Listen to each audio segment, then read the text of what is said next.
I truly welcome the decision of the House leadership to reconsider the approval on second reading of House Bill 6732 in order to afford the members of the House or the House itself to cleanse it from some constitutional infirmity. Now that there is finally a positive action by the House on the ABS-CBN franchise, we must make sure that the passage of House Bill 6732 granting the network an interim or provisional franchise must be free of any constitutional defect. Exigency or even good motives cannot excuse or validate the repetition of an unconstitutional act or procedure. In the book of Ecclesiastes, which Speaker Alan Peter Cayetano is wont to invoke, it is said, and I quote, "What is crooked cannot be strengthened, and what is lacking cannot be counted," unquote. Consequently, no amount of purported or actual passage of some bills in the past on first and second readings on the same day will constitute an unassailable precedent in violation of the Constitution. The Constitution under Section 26, Paragraph 2 of Article 6 unequivocally provides that no bill, and I quote, "shall become a law unless it has passed 3 readings on separate days, unless the President certifies to the necessity of its immediate enactment to meet a public calamity or emergency." This provision is restated almost verbatim in Section 58 of Rule 10 of the Rules of the House. House Bill number 6732, whose enactment was not certified as urgent by President Rodrigo Duterte, was passed on first and second readings on the same day, May 13, 2020, in violation of the said constitutional requirement. The only timely and viable solution to save HB 6732 from constitutional infirmity is to reconsider its approval last May 13, 2020, so that it could be passed validly today, May 18, 2020, or a subsequent day, which is a separate session day, consistent with the requirement of the Constitution.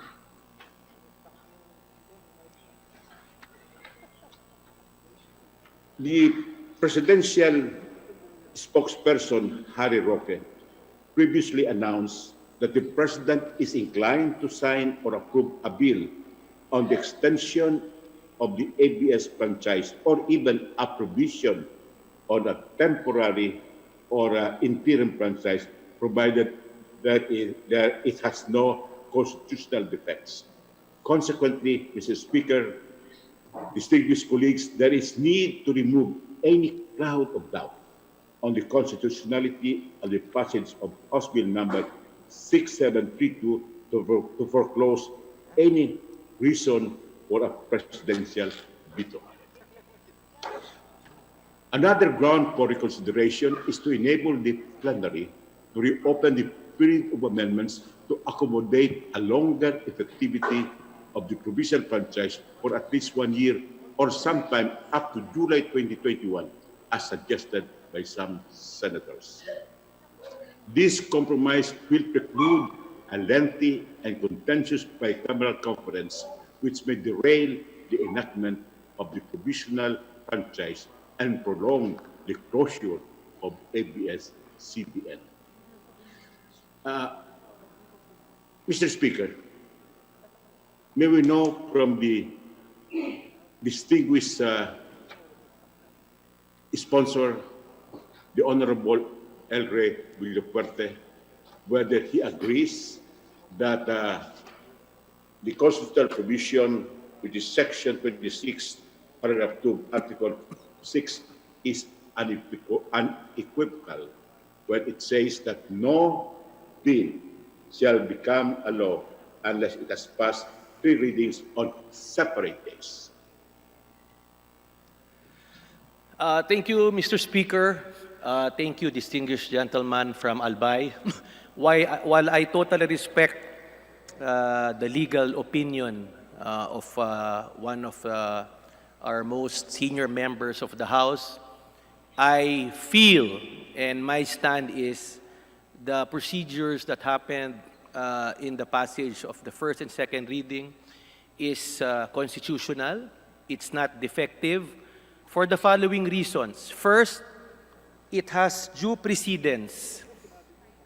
During the 10th Congress, House Joint Resolution 011 approving the transfer of the controlling interest in the stock holdings of the Multimedia Telephony Inc. was taken up on first and second reading on the same day. Likewise, in the 10th Congress, House Joint Resolution 15 creating a congressional commission to review and assess the state of Philippine labor in the light of the implementation of the Manila Action Plan was taken up the first and second reading on December 2, 1996, the same day, Your Honors. Another precedence was on the 10th Congress, House Joint Resolution 21, foregoing the immediate requirement of publication of infrastructure and other projects, programs, and activities before their funds can be released for implementation, was taken up on first and second reading on the same day, which was on May 22, 1997. On House Joint Resolution number 47 during the 14th Congress, was taken up and approved on first and second reading on September 30 of 2009, which is on the same day. It is my view, the constitutional, these are all, we complied with the Constitution. The Constitution clearly says 3 readings on separate days, not 3 separate days. So, Your Honor, basically, my justification is really, aside from precedence, is that the Constitution really basically requires 3 readings on separate days, basically first to inform the members of Congress of what they must vote on. And we have complied with this because the first reading was done last Wednesday, and the committee was convened as a whole, meaning all members were informed the same day. So, the requirement of the Constitution of informing members from first to second reading was duly complied. However, another requirement of the Constitution is to give the members of Congress notice that a measure is progressing through a legislative process, allowing them and other interested in the measure to prepare the positions on the matter. This requirement can be met when, after the second reading, we will comply with the constitutional requirement of the 3-day notice, printed, sent to members. So, it is my opinion, it is my stand, that Congress, this 18th Congress, passed House Bill 6732 on first and second reading on the same day is constitutionally sound, Your Honors, Mr. Speaker. If the distinguished sponsor has that opinion that there is no constitutional infirmity in the passage of this bill on the same day, first and second readings, then why are we moving and approving to reconsider the approval of this bill last Wednesday? We are doing that simply because it's also the prerogative of this body to do so, to revert back. We've done that in the past. It has precedence. Secondly, this Congress is transparent, responsive, consensual. We listen to the voice of our senior member, Congressman LAGMAN, who's a legal luminary. We listen to other members. It does not mean that we are reverting back to second reading, that we are of the belief that there is constitutional defect. It is the prerogative of this House to revert back to second reading, which we are doing right now, Your Honor, Mr. Speaker.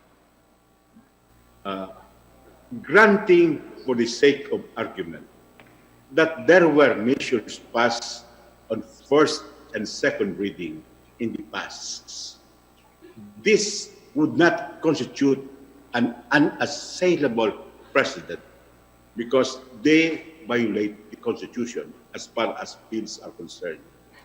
And no violation of the Constitution can ripen into a precedent.